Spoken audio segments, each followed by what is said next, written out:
இங்கே தான் இத்தனை பேர் இருக்கோம்ல, நான் மட்டும் ஜாலியாக விளாட்லாம். அதான் அண்ணனோட ஃப்ரெண்ட்ஸுங்களையும் கூப்பிட்றேன்னு சொல்கிறான்ல, நல்லா இருக்கும் பாட்டி, இங்கேயே விளாட்லாம் பாட்டி. தாராளமா பண்ணலாமா? நீங்க இங்க வந்து எல்லாம் பண்ணீங்கன்னா எங்களுக்கும் சந்தோஷம் தானே. எங்களுக்கு மட்டும் யார் இருக்கா? வாங்க ஒரு போட்டியே வச்சு அப்படியே ஒரு களை கட்டி விட்டுருவோம், நல்லா இருக்கும். ஆமாம் தாத்தா, சாப்பிட்டாச்சுல, எந்திரிங்க டக்கு டக்குன்னு ஆரம்பிப்போம். சரி பசங்களா, சீக்கிரம் உங்கள் ஃப்ரெண்ட்ஸ் எல்லாம் கூப்பிட்டு ஆரம்பிக்கலாம்.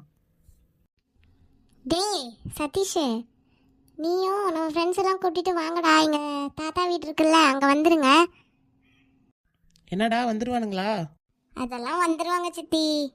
சரி வாங்க, நாமெல்லாம் ஓரமாக உட்காரலாம். வாங்க வாங்க. டேய் எதுக்கு தான் வர சொன்னீங்க? வாங்கடா, நாம இங்க எல்லாரும் விளையாடலாம். டேய் இங்க என்னடா விளையாடுறது? டேய் நம்ம ஊர்ல நடத்த மாட்டாங்க இந்த மியூசிக் சேரு, ஓட்டப்பந்தயம் அப்படி இப்படி நடத்த மாட்டாங்க, அது இங்க பண்ண போறோம்டா, அதுக்கு தாண்டா உங்களை கூப்பிட்டேன். டேய் நிஜமாவேடா? அப்பெல்லாம் சரிடா, அங்க எங்களுக்கும் அங்க போர் அடிச்சதுடா.